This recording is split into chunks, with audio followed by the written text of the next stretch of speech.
আমাদেরকে এখন সামনে যেই সময় এসেছে এই সময়ে আমাদের মূল কাজ একটাই, করব কাজ, গড়ব দেশ, সবার আগে বাংলাদেশ।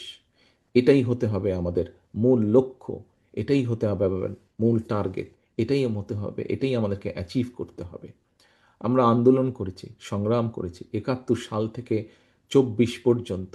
আমাদের দেশের বহু মানুষ বিভিন্ন সময় শহীদ হয়েছেন, আত্মহতি দিয়েছেন।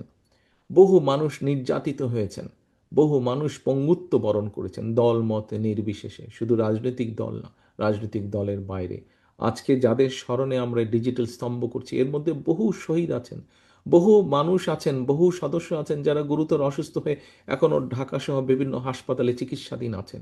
এদের মধ্যে বহু মানুষ আছেন যারা কোনো রাজনৈতিক দলের সদস্য নয়, শুধুমাত্র তারা এই দেশকে ভালোবেসেই সেদিন স্বৈরাচারের বিরুদ্ধে রাজপথে নেমে এসেছিলেন। বহু মায়েরা আছেন যারা দেশকে স্বৈরাচারের কবল থেকে মুক্ত করার জন্য সেই জুলাই আগস্ট মাসে রাজপথে নেমে এসেছিলেন। বহু রিক্সা চালক, বহু সিএনজি চালক সহ সমাজের বিভিন্ন শ্রেণী পেশার মানুষ সেদিন বেরিয়ে এসেছিলেন রাজপথে, দেশকে মুক্ত করেছিলেন স্বৈরাচারের কবল থেকে। আজ দেশ মুক্ত হয়েছে অত্যাচারের হাত থেকে, স্বৈরাচারের হাত থেকে।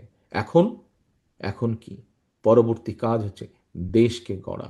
সামনের দিনগুলো আমাদের খুব ভালো দিন নয়, কিন্তু দেশের অর্থনৈতিক অবস্থা ভেঙে পড়েছে, দেশের বিভিন্ন জায়গায় বিভিন্ন রকম অরাজকতা শুরু হয়েছে, বা কেউ কেউ কেউ কেউ করার চেষ্টা করছে। কাজেই এইগুলো সম্পর্কে আমাদেরকে সজাগ থাকতে হবে। দেশের কর্মসংস্থান, দেশের লক্ষ লক্ষ মানুষ বেকার হয়ে যাচ্ছে, এই বেকারদের কর্মসংস্থানের উপায় আমাদেরকে বের করতে হবে। দেশের কৃষকরা একটা নাজেহাল অবস্থার মধ্যে আছেন, অনেক সময় তারা তাদের উৎপাদিত ফসলের ন্যায্য মূল্য পাচ্ছে না।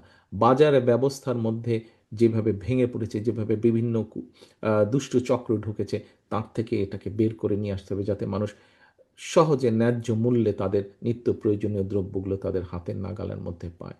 কাজেই আমরা যদি সকল কিছু বিবেচনা করি, আমাদের সামনে অনেক অনেক অনেক কাজ। সকলকে এখন ঐক্যবদ্ধ থাকতে হবে। সেটি আমরা বিএনপির নেতাকর্মীরাই হই, সেটি অন্য দলের নেতাকর্মী যারা গণতন্ত্রে বিশ্বাস করে।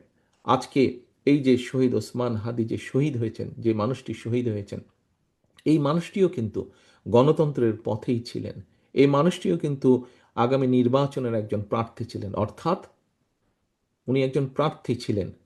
ঢাকা ৮ আসনের উনি প্রার্থী ছিলেন, এবং এটির মাধ্যমে প্রমাণিত হয় যে শহীদ ওসমান হাদি নিজেও গণতন্ত্রে বা ভোটের রাজনীতিতে বিশ্বাস করতেন উনি, এবং সেই জন্যই উনি নিজেও প্রার্থী ছিলেন। কাজেই আজকে শহীদ ওসমান হাদির প্রতি যদি সম্মান রাখতে হয় আমাদেরকে, আজকে আমাদের জুলাই শহীদদের প্রতি যদি সম্মান রাখতে হয়, জুলাই যোদ্ধাদের প্রতি যদি সম্মান রাখতে হয়, আজকে আমাদের ৭১-এর শহীদদের প্রতি যদি সম্মান রাখতে হয়, ৭১-এর মুক্তিযোদ্ধাদের প্রতি যদি সম্মান রাখতে হয়, তাহলে আমাদের একটাই লক্ষ্য হতে হবে এখন, দেশের দেশের মানুষের জন্য যেভাবে হোক শান্তি প্রতিষ্ঠা করা এবং দেশের জন্য কাজ করা, দেশকে সামনে নিয়ে যাওয়া।